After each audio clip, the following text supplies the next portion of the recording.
Walang nakikitang malaking isyu ang ABS-CBN kung may mga artista silang tumatanggap ng proyekto mula sa TV5 o iba pang network.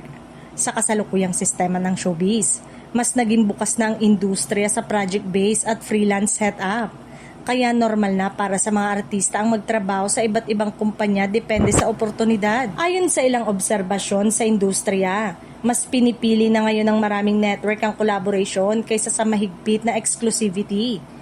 Dahil dito, hindi nakataka-taka kung makitang may kapamilya artist na lumalabas sa programa ng TV5, GMA o maging sa streaming platform.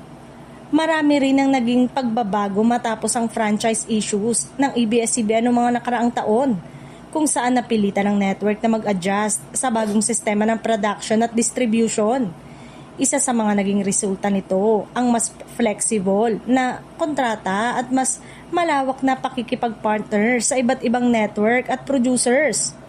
Sa panig naman ng mga artista, nakikita nila ito bilang oportunidad para mas mapalawak ang kanilang exposure at career growth.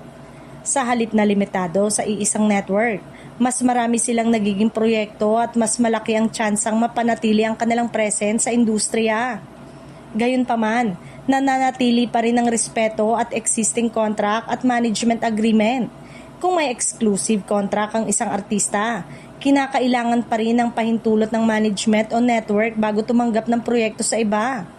Sa kabuuan, ipinapakita ng kasalukuyang galaw ng showbiz na mas nagiging collaborative ang bukas ang industriya. Hanggat maayos ang usapan at malinaw ang kasunduan, hindi na malaking issue kung may kapamilya artist na lumabas sa TV5 o sa ibang network dahil mas pinapahalagahan ngayon ng proyekto at oportunidad kaysa sa label ng network.